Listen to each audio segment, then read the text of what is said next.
Hello everybody and welcome back to my channel. This video will be a brief update on Winter Storm Quade, which is currently organizing as I speak.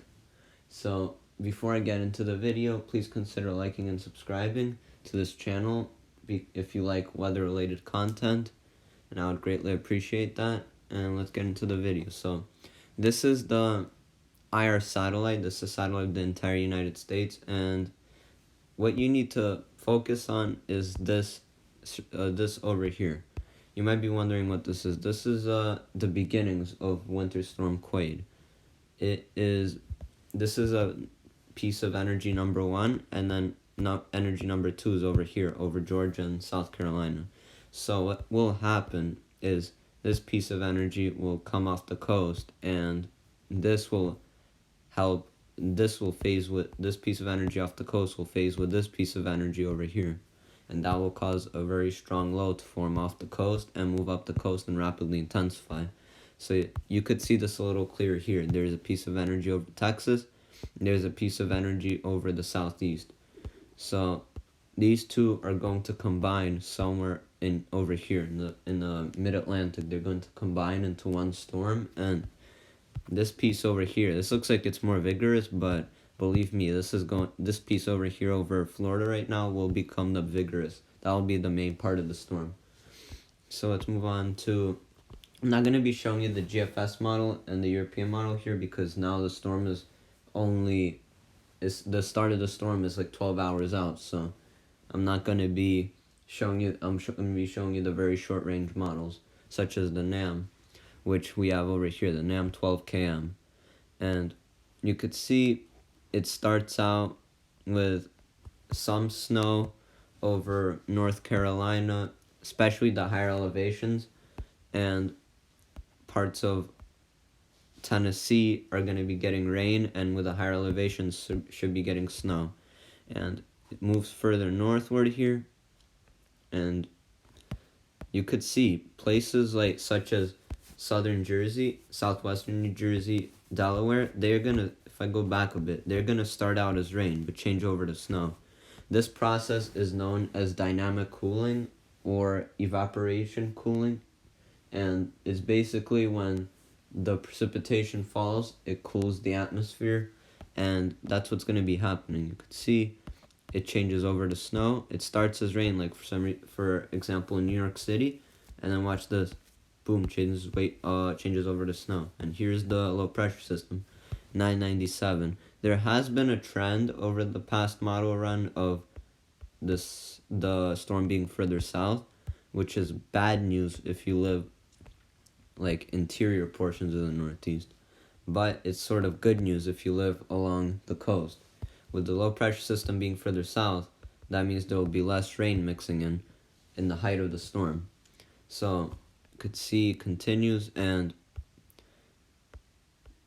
it looks as if it will bring mostly impacts to the coast. I'm not saying inland areas won't get any snowfall, but I'd say places such as the upstate New York, Vermont, New Hampshire, and northwestern Massachusetts should only get about 1 to 3 inches, and places such as northern New Jersey, southern upstate New York, like southern New York State and Connecticut, Rhode Island, and southeastern Massachusetts, they should get probably on the order of 5 to 8 inches.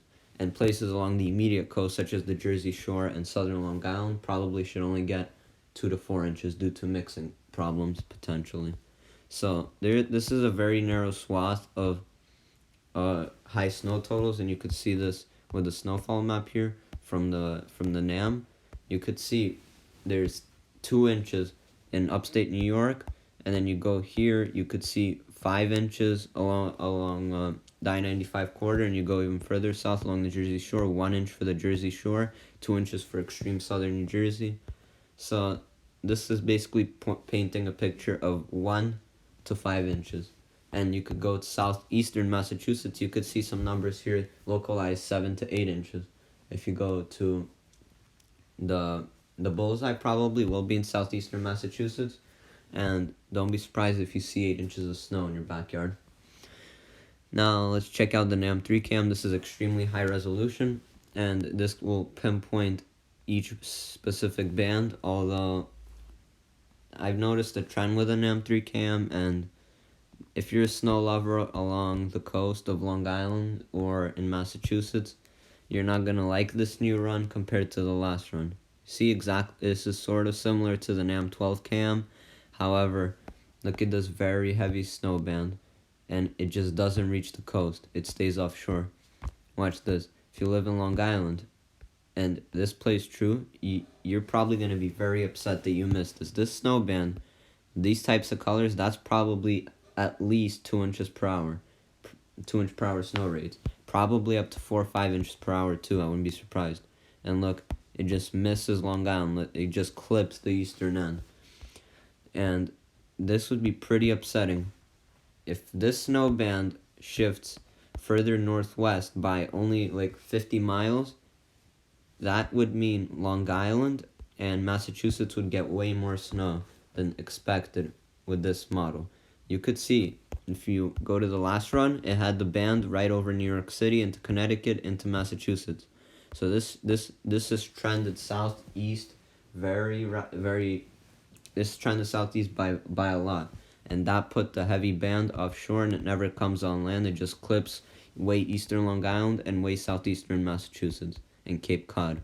So you could see this reflected in the snow totals, with this new run only showing extreme southeastern Massachusetts getting the high amounts of 5+ inches, and extreme eastern Long Island with places like New York City only an inch, half an inch, compared to the last run where New York City got 6 inches, 7 inches, and it was way more widespread with totals above 5 inches.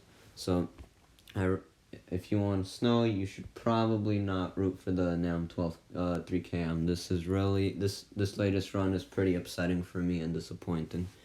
I really hope that does not happen. Now let's move on to the RGEM model, and this is the high resolution version of the Canadian model. You could see it starts out as rain just like all the other models, and then quickly changes over to snow, with snowfall rates probably in the heaviest bands over here off the coast, just like the NAM, 2 to 3 inches per hour. But just as the NAM did, it did trend further south. As you could see, the last run had the snow bands over Long Island. The new run keeps it way offshore, so the latest trends with the models are not that good for snow. I hate that I have to say that, but if you're a snow lover, you should probably, especially if you're inland, you should definitely hope for the next 12 hours before the storm happens that there is some sort of trend north and west, or else it's just gonna, the worst of the snow is just gonna stay offshore. That's it. So that is it for this video. This was a brief update on the storm, and it looks as if some places will definitely get at least 3 inches of snow, probably in extreme southeastern Massachusetts, but places inland may only be on the verge of 1 inch to 2 inches. So that is it for this video. I hope you enjoyed. Make sure to leave a like and subscribe if you like the content I make about weather, and I will see you in the next video.